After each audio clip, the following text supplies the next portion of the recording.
Eli had seen some weird things in his life. He once watched a raccoon ride a scooter down Fifth Avenue, but nothing, absolutely nothing, could prepare him for the day a wedding dress wearing alien stepped out of a cardboard box in his living room. It started like any other Thursday, gray, quiet, and mildly disappointing. Eli Vance, 28, unemployed and emotionally allergic to social interaction, was halfway through his morning ritual of black coffee and microwaved instant noodles when the doorbell rang. He wasn't expecting anyone. Hell, he wasn't expecting anything.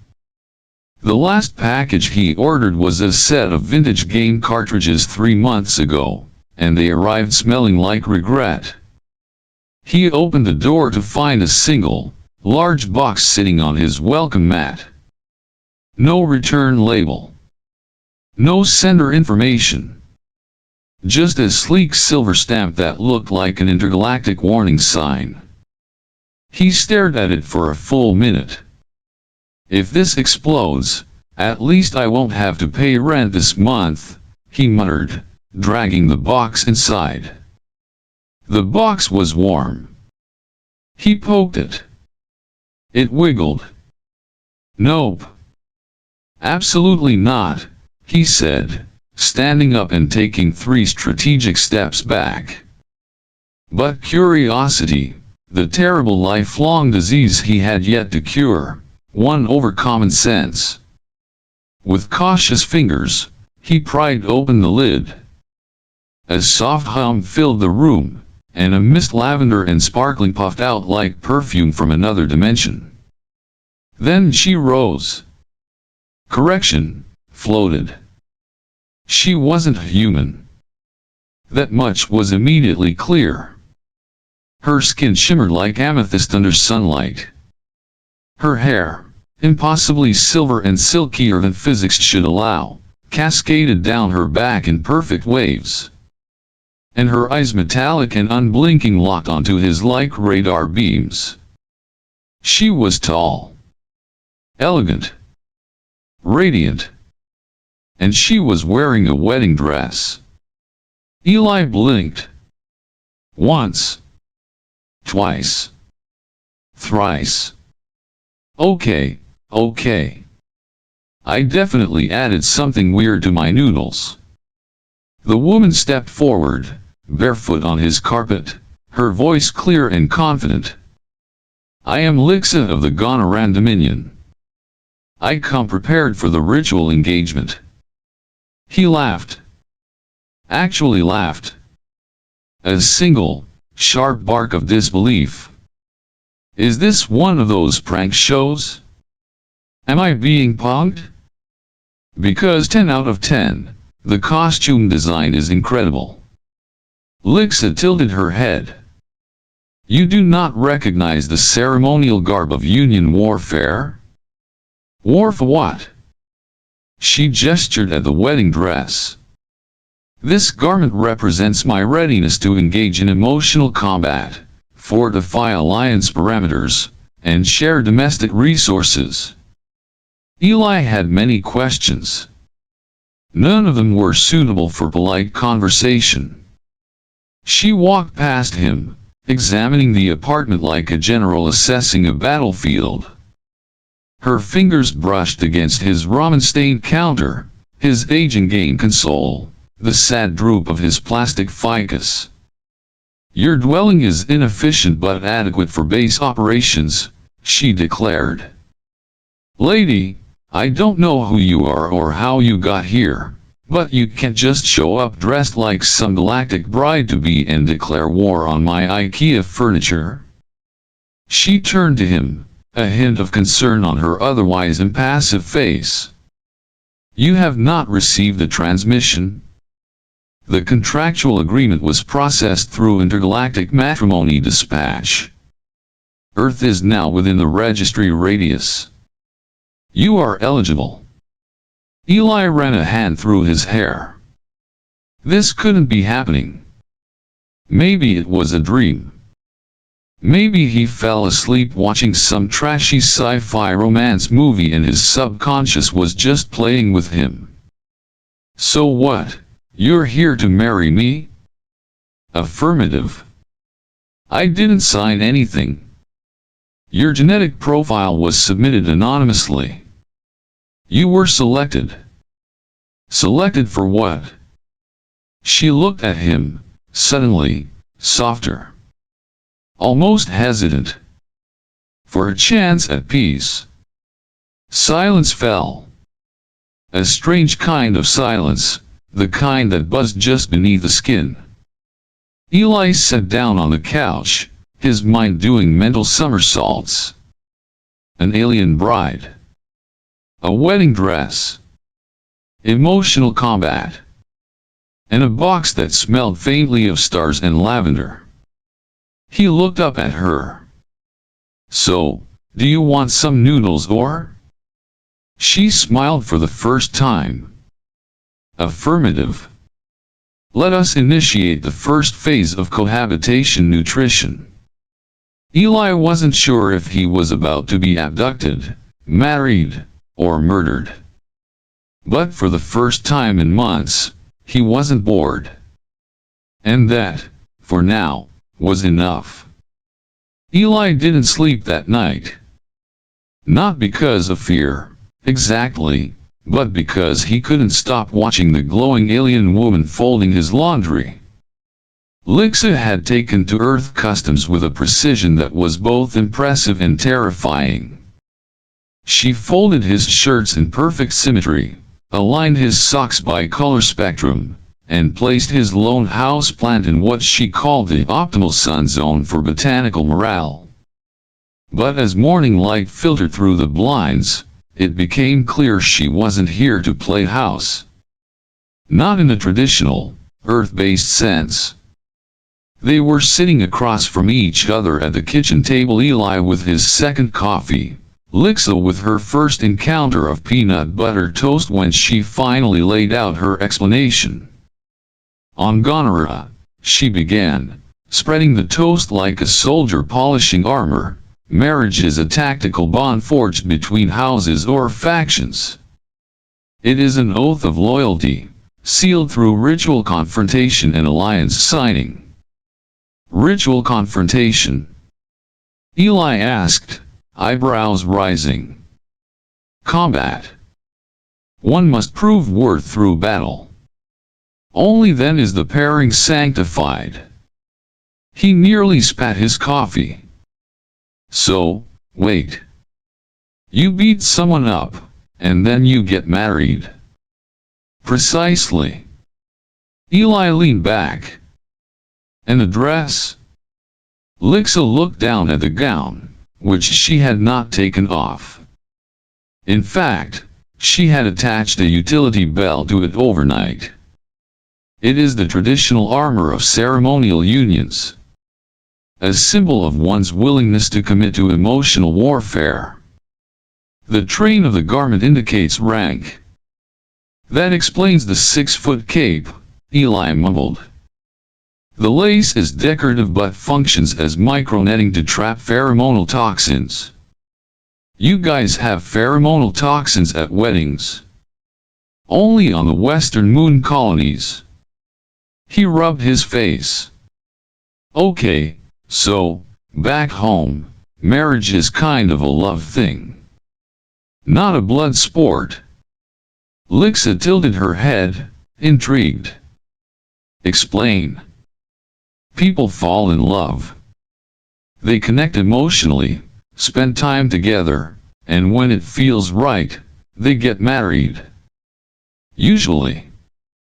It's symbolic. She processed that. Slowly. So, your species bonds not for protection or political consolidation, but for sentiment? Pretty much. She narrowed her eyes slightly, as if searching for deceit. And this? Love, it is tested how? Through sparring. Through compromise. And communication. Sometimes therapy. Lyxa leaned back. That sounds inefficient. You're not wrong, Eli muttered. Then came the first truly alarming moment. She stood abruptly, walked to his kitchen drawer, and pulled out a fruit knife. Whoa, whoa, okay, what are we doing? He asked, getting up. She turned the blade in her hand like she was weighing a dagger. You said conflict was not required. But surely some demonstration of capability is necessary before the union. That's for dating.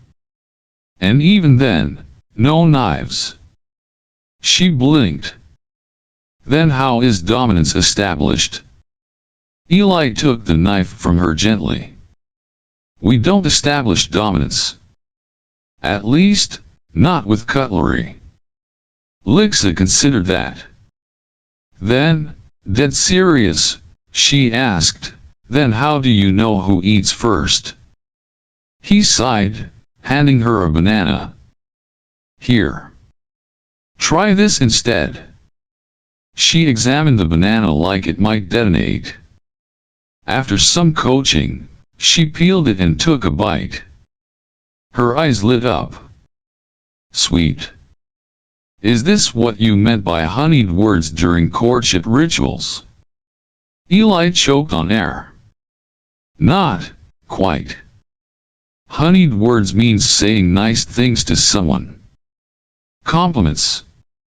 Compliments, she echoed. Like your neural symmetry is above average. He laughed despite himself.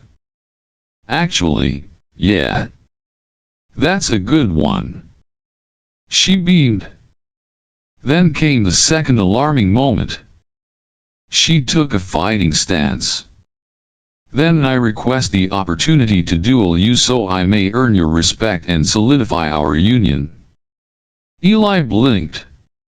That's not how we do it. She was already circling the table. Nope. Nope. Time out. You want respect? Wash the dishes. That works better here. Lyxa paused. Dishwashing is a measure of character. Absolutely. Top-tier husband material. She nodded solemnly and marched to the sink like a warrior preparing for battle. By the time she was done, every plate sparkled, the faucet was recalibrated for better water pressure, and she had written a 3-step improvement plan for his sponge storage. Eli leaned against the doorway, watching her with a growing, reluctant grin. She might not understand love. But damn, she was trying. It was a sunny Saturday when Eli made the questionable decision to take his alien bride-to-be grocery shopping. In theory, it was a logical next step. Lyxa needed to learn how Earth worked. In practice, it was like releasing a spacefaring tactician into a suburban mall armed only with cultural misunderstandings and a mission to collect domestic resources. Eli parked the car outside the local supermarket and turned to Lyxa, who sat in the passenger seat still wearing the wedding dress, though she had now strapped a utility pouch around her waist and had asked if she could borrow his sunglasses to reduce retinal exposure. Okay, he said slowly, as if speaking to a very intelligent but extremely unpredictable cat. This is just a store. People go in, pick stuff they need, pay for it, and leave. No laser beams. No negotiations. No tactical seizing of assets. She nodded, serious as ever. Understood. I will monitor the customs and proceed with caution. They walked through the automatic doors, and Lyxa immediately froze.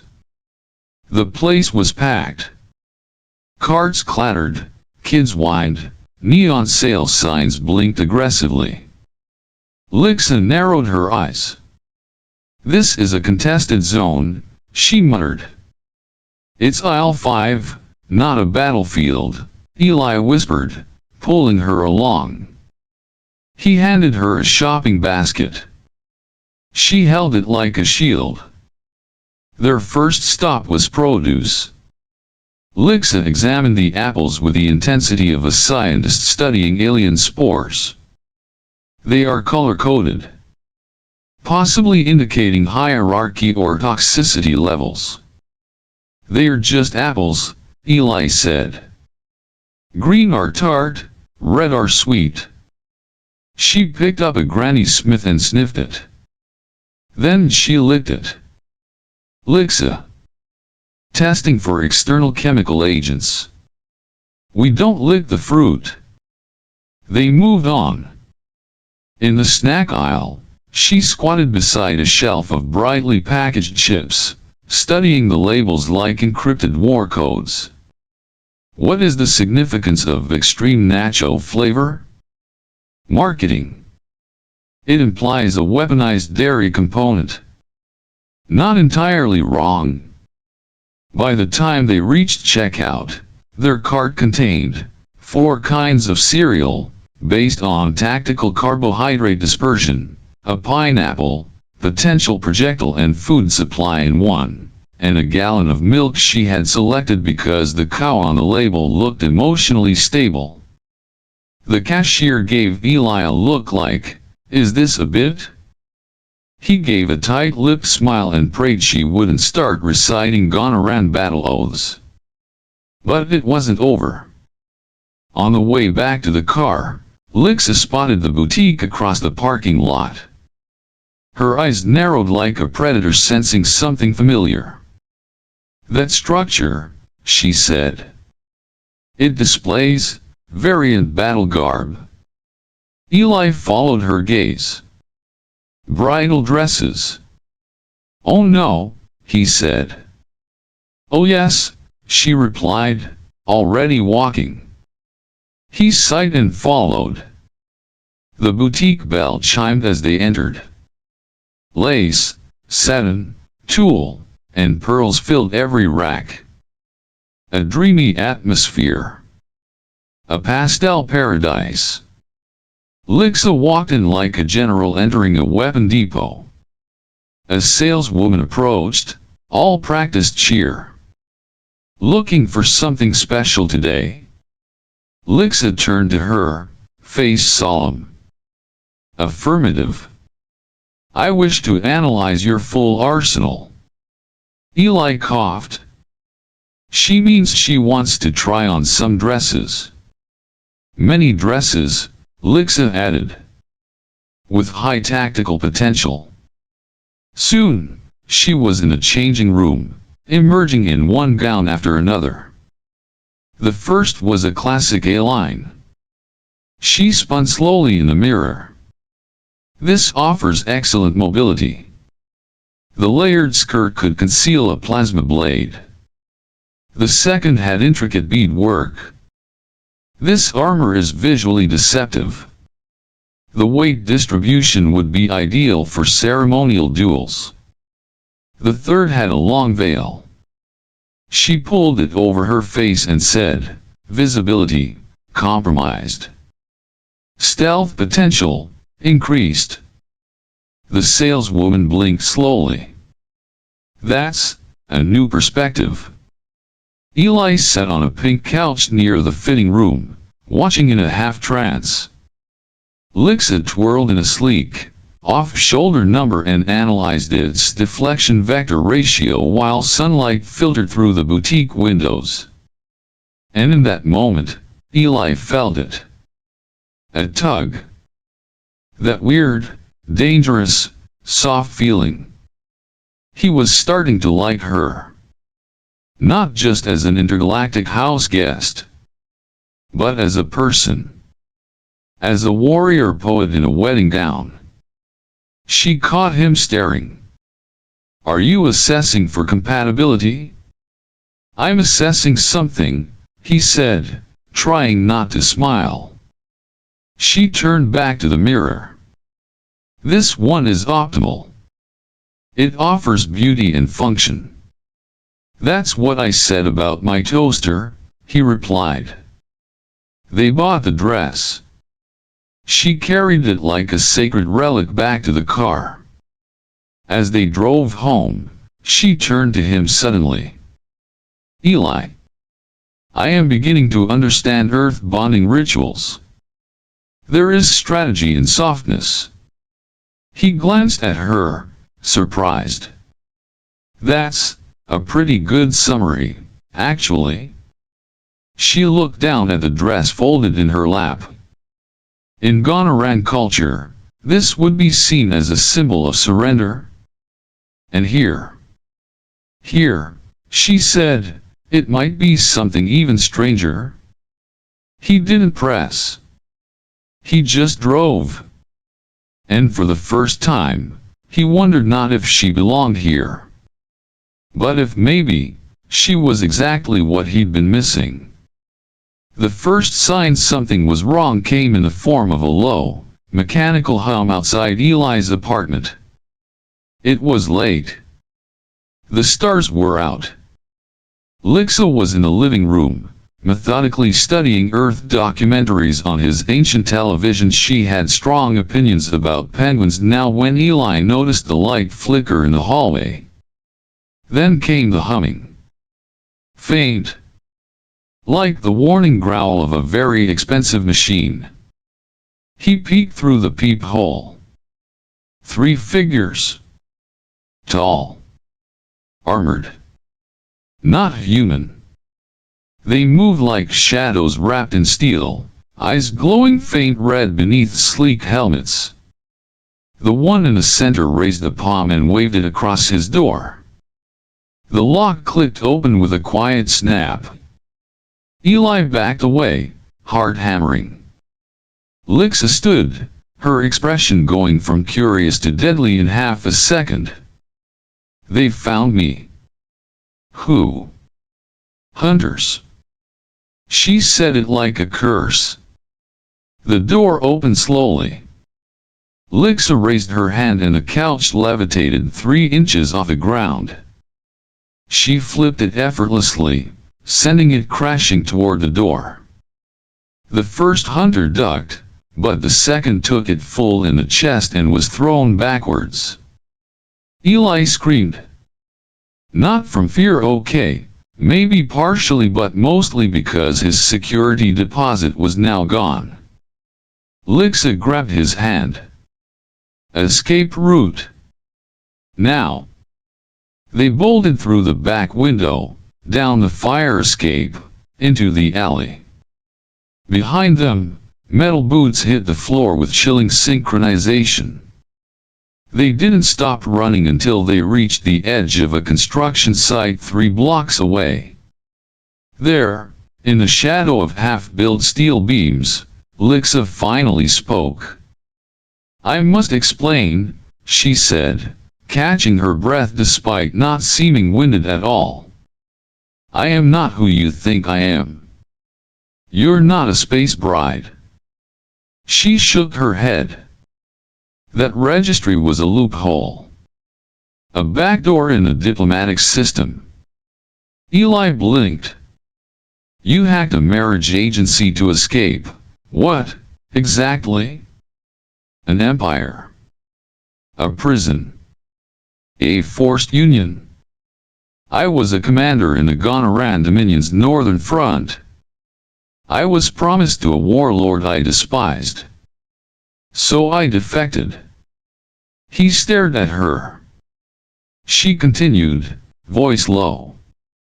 The marriage registry transmits across neutral zones. By submitting my DNA under Earth alignment, I triggered sanctuary protocols. It was the only way I could disappear. Eli sat down on a concrete slab, trying to process. So, all of this. The wedding dress. The tactical grocery shopping. The entire Penguin documentary marathon. It was just to hide. At first. He looked up at her. Her expression softened. But now, I am no longer pretending.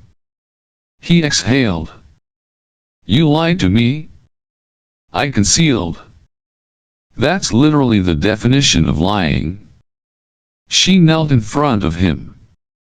Had I told you the truth, would you have helped me? He hesitated. She nodded. Exactly. He laughed, but it came out cracked. This is insane. I just wanted a quiet life.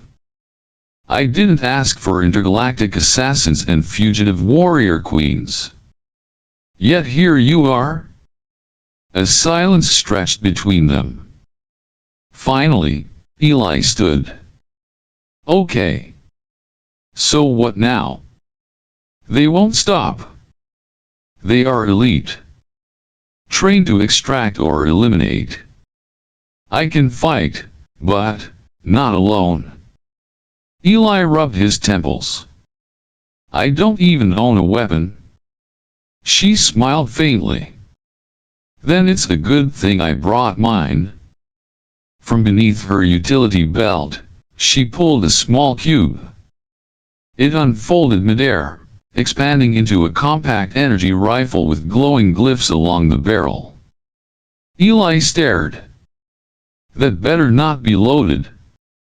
It's always loaded. He sighed. Of course it is.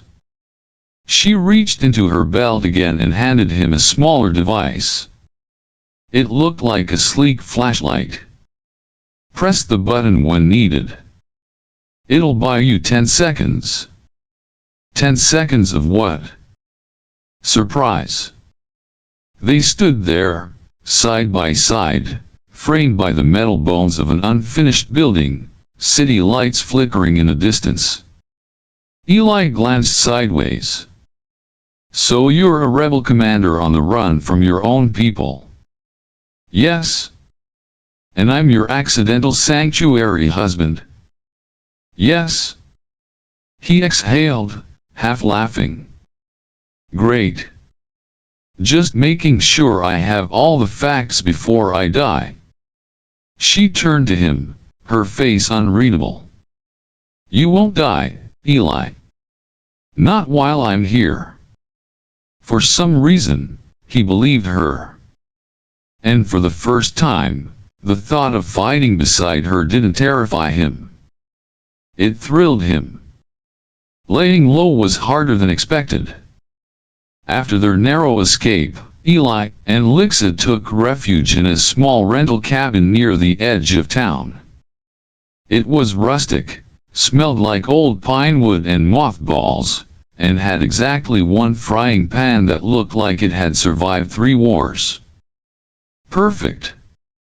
To avoid suspicion, they had to act like a normal couple. That meant public appearances, shared meals, and the occasional awkward grocery run where Lyxa still whispered enemy territory whenever they passed the security cameras.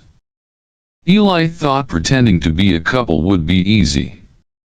It wasn't. Because Lyxa took everything literally. She studied romantic comedies like field manuals. She made charts. One morning, he found her muttering to herself in the bathroom mirror, "Your eyes are like twin moons orbiting a planet of sincerity." Is that a compliment or a warning? He had asked, brushing his teeth. She blinked at him. I am calibrating for emotional resonance. Things escalated when she announced one evening, very seriously, that they needed to practice physical affection in case they were being watched. Watched by whom? The squirrels. Drones disguised as fauna are not unheard of. And so, the lessons began. She asked him to show her how to hold hands like humans do. Then how to hug. Then with great seriousness how to kiss. The first attempt was scientific. She approached it like she was assembling a weapon, methodical, clinical, forward gently bumping his before recalibrating her angle. The second attempt was slightly better. And by the third, Eli forgot it was a demonstration. She pulled back and tilted her head. Your respiration has increased. That tends to happen. Noted. The next morning, she decided to cook him breakfast. He was both touched and terrified. Lyxa, wearing one of his oversized t-shirts as an apron, stood in the kitchen surrounded by flour, eggshells, and what looked like a pancake-shaped crater. I attempted your Earth food disk. You mean pancakes? Yes. They are deceptively unstable. He took a bite. It was burnt on the outside, raw in the middle, and inexplicably spicy. But he smiled through it. It's unique. Her eyes sparkled. Good. That means it is memorable. Later that day, they took a walk around the lake. She looped her arm through his, not because she had to anymore, but because she wanted to. They watched ducks. She theorized they were an underappreciated predator species. He laughed. She smiled. And something in her softened. That night, sitting on the cabin porch with 2 mugs of cocoa, Lyxa looked up at the stars and said quietly, on gonorrhea, love is engineered. Compatibility metrics. Gene strength. Legacy. Emotion is considered a liability. Sounds efficient, Eli said. It is. But also empty. He looked at her, her face half lit by moonlight. And this? With me. She turned to him. This feels real. Chaotic. Unpredictable. Illogical. I think I like it. His heart thumped louder than the crickets. That's kind of what love is. She leaned against his shoulder, a gesture she hadn't learned from any movie. And for a long moment, neither of them said a word. It was supposed to be an act. But somewhere along the line, pretending had turned into something else. Something real.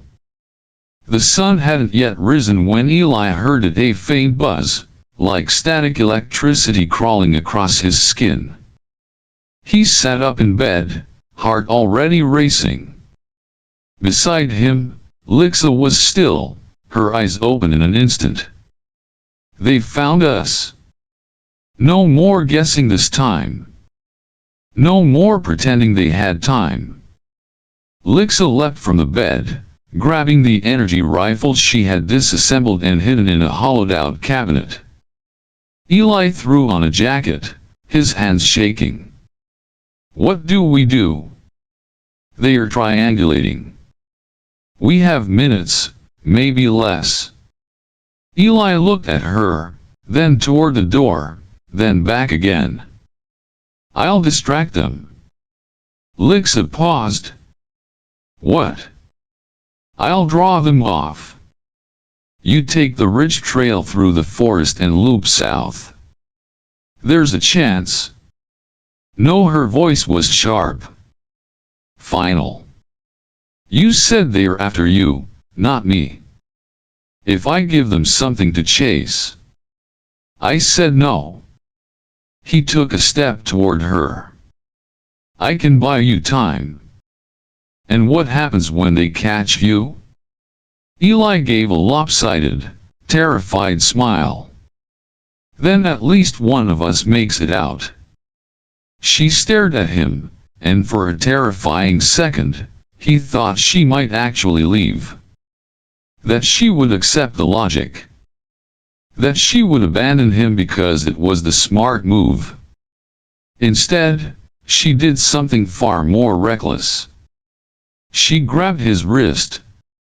No. We go together. Lyxa. I won't leave you. They burst out the back door just as a plasma bolt seared the sky above the cabin. The trilene lit up with crimson flashes. Shouts in a language Eli didn't understand echoed across the clearing. They ran. Through the underbrush, across uneven ground, Lyxa moving like she'd trained on 1,000 battlefields, Eli stumbling to keep up. Another shot missed by inches, throwing up dirt near his feet. He nearly fell, but she grabbed his collar and hauled him forward. Keep moving. They reached the ridge. And there, waiting like ghosts in the mist, stood 2 more hunters. Lyxa didn't hesitate. She raised her rifle and fired, the beam slicing through a tree trunk and forcing one hunter to dive. The other lunged toward Eli. He reacted without thinking. Pressed the device Lyxa had given him. A blinding flash exploded between them, hurling the hunter back and sending Eli to his knees. His ears rang. When his vision cleared, Lyxa was standing over him, her breathing ragged, one hand extended. He took it. They kept running. By the time they reached the old ranger tower, they were bruised, dirty, and barely upright. Lyxa sealed the door with a field lock and collapsed onto the floor. Eli sat beside her, coughing. That was close. She didn't answer. Lyxa. She turned her face toward him. Something was different in her eyes. I have to leave, she said quietly. He blinked. Leave the cabin? No. Earth? The words didn't register at first. Then they landed like stone. I thought we were past that. I thought. They will never stop. Not while I'm here. And now, they've seen you. You're in danger, Eli. Because of me. So we run again. There's nowhere left to run. He stood, pacing, his voice rising. You can't just go. After everything we were just. I know. Her voice cracked. I didn't mean for this to happen. I didn't mean to care. That broke something in him. So what? None of it was real. She rose too, slowly. All of it was real. That's why I have to go. He shook his head. That's not how love works. She stepped forward, placed a hand on his chest. It's how survival works. Tears stung his eyes, unexpected and unwanted. Then maybe I don't want to survive without you? Silence stretched. Lyxa leaned her forehead to his, something she'd never done before. I'm sorry. And then, without another word, she stepped away into the shadows of the tower, and Eli was left staring after her, the stars cold and distant overhead. She came to Earth to escape war. She hadn't expected to find something worth staying for.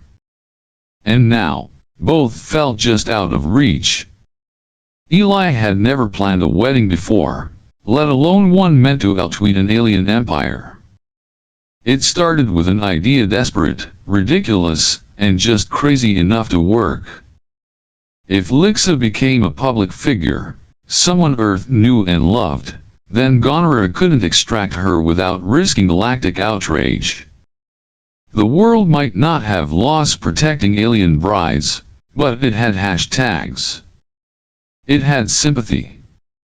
It had cameras. So he called in every favor he had. Reached out to journalists, bloggers, anyone who'd believe even half the story. At first they laughed. Then they saw the footage. The plasma burns on the trees. The glowing weaponry. Lyxa herself. Suddenly, they weren't laughing anymore. Within days, headlines buzzed, alien fugitive or galactic bride. First contact comes in white lace. And the biggest one, live-streamed interstellar wedding this Friday. The cabin was turned into a makeshift sanctuary under human protection. It wasn't foolproof, but it was visible. And for now, that was enough. Lyxa said little through the planning. She watched the frenzy with quiet awe, sometimes confusion. But she let Eli lead. Until the dress. When the seamstress arrived with options, Lyxa disappeared into the back room for almost an hour. When she finally stepped out, everything went quiet. The dress wasn't tactical. It didn't have hidden pockets or reinforced fibers. It flowed. Simple. Elegant. White like starlight. Sleeves soft as breath. A small silver thread ran across the bodice, echoing her home's constellations. She looked like a bride. And this time, she knew it. Eli couldn't speak. He just stared, heart pounding. Lyxa glanced down at herself, then at him. I never understood this garment before. And now. She walked up to him, slow and steady. Now I do. The day of the ceremony, the world watched. Cameras hovered overhead. News drones circled like curious birds. A small clearing was set with lights and simple decorations. It wasn't grand, but it was real. And very, very visible. Lyxa stood at one end, tall and radiant. Her hair, loose for the first time, shimmered in the afternoon sun. Eli took his place opposite her, hands shaking. A government official, slightly overwhelmed by everything, read through the improvised vows. Something about unity across species. Cultural respect. Shared futures. But Eli wasn't listening to the words. His focus was on Lyxa. When it was time to speak, he turned to her. You once said marriage was about alliances, about survival. But this is more. I don't want to survive this galaxy without you. I want to live it with you. Even if it means dodging plasma bolts and eating burnt pancakes forever. A ripple of laughter moved through the crowd. Lyxa stepped forward. I once believed love was a liability. A flaw in the system. But then I met you. And I realized, love is the only thing that can't be weaponized. The official cleared his throat. Do you, Lyxa Orlith, take Eli Vance as your husband? She looked into Eli's eyes. Are you ready to be my partner, even if the stars fall? Only if you'll be mine. She nodded. Then yes. And Eli Vance, do you take Lyxa Orlith as your wife? He grinned. Absolutely. Then by the authority of, well, mostly public pressure and a whole lot of broadcast coverage, I pronounce you husband and wife. Applause erupted. Lyxa turned to Eli. So, now what? He smiled. Now we kiss. She leaned in. This time, the kiss wasn't rehearsed. Not scientific. Not for show. It was real.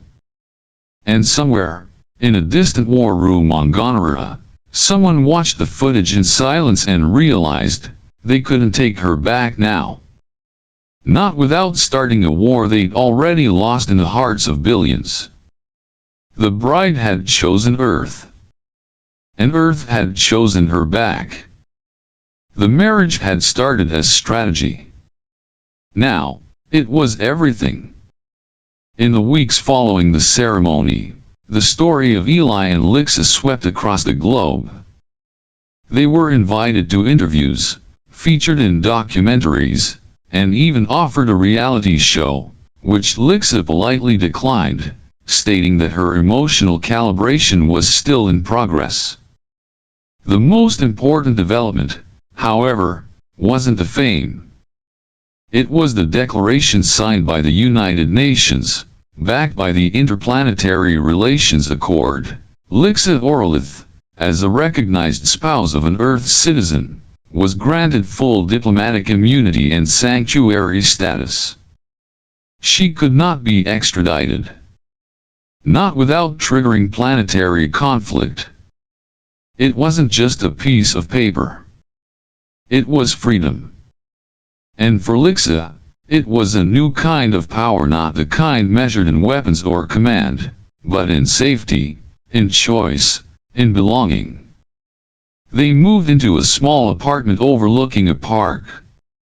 It wasn't high-tech or glamorous, but it was theirs. The walls were painted in warm colors. The kitchen was always cluttered. And the living room had a worn couch where they ended every night together. They filled the space with books and art from both worlds. A framed photo of their wedding stood beside a Gonaran crystal that pulsed faintly when Lyxa was happy. And in one corner sat a small, round, purple creature with 3 eyes and a tendency to snore loudly, their pet, which Eli had lovingly named Momo. Mornings were chaos. Eli burned toast. Lyxa short-circuited the coffee machine twice before giving up and learning to meditate. They argued about laundry. About whether it was acceptable to leave boots in the hallway. Lyxa said yes, for quick tactical exits. But more often, they laughed. He taught her human idioms, which she insisted on misusing with absolute confidence. "I believe I have butterflies in my stomach," she once announced before a date night. "Do we need to extract them?"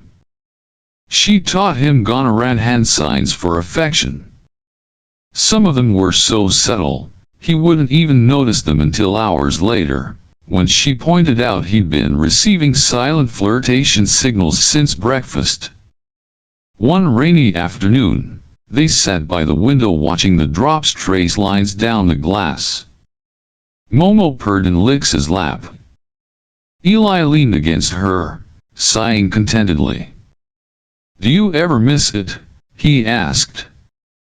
"The stars? The war?" She thought for a moment. "Sometimes. But only in the way one misses a dream they've woken from." He nodded. Then, with a playful smile, he asked, "Would you ever wear that wedding dress again?" She raised an eyebrow. "Tactically or ceremonially?" "Ceremonially. Maybe for a vow renewal. Or just because." She smiled, slow and genuine. "I might. But next time, I choose the cake. Deal." They kissed, soft and easy. As night settled outside, their apartment glowed from within, filled with laughter, love, and the gentle hum of a new life being built. Somewhere beyond Earth, the galaxy continued to spin, full of war, politics, and cold strategy. But here, in a tiny home with peeling paint and mismatched plates, something stronger had taken root. She had come to escape her world. And found a new one in him. Tue, What happens when an alien tries on a human wedding dress for the first time? MOT. What happens when a runaway alien warrior disguises herself as a human bride to escape an intergalactic empire? In this sci-fi love story, Lyxa, a fugitive from the stars, arrives on Earth wearing a human wedding dress, triggering a chain of events no one saw coming. Eli, an ordinary Earthman, never expected to receive an alien wife delivered to his doorstep, especially one who thinks marriage is a battle ritual. This is a tale of awkward romance, cross-cultural confusion, pancakes, plasma rifles, and the ultimate question: can love between worlds really change the universe? Watch until the end for a twist that redefines what it means to be a bride, and what it means to be human. Perfect for fans of alien romance, sci-fi drama, and first contact stories with heart. Subscribe to UFO Love and Hate for more interstellar love stories every week. Alien romance story, alien bride, alien ex, human love stories, sci-fi first contact love, alien girl on Earth, alien woman wedding dress, sci-fi love twist, intergalactic marriage, runaway alien bride, human marries, alien romantic, alien story, space wedding, alien tries, human customs, alien wife, Earth, human ex, alien relationship, alien woman love, science fiction relationship, romantic, sci-fi short story, YouTube alien sci-fi movie. Hashtag alien bride, hashtag sci-fi love story, hashtag human alien, hashtag alien romance, hashtag UFO fiction, hashtag first contact, hashtag runaway alien, hashtag wedding dress reaction, hashtag intergalactic love, hashtag UFO love and hate.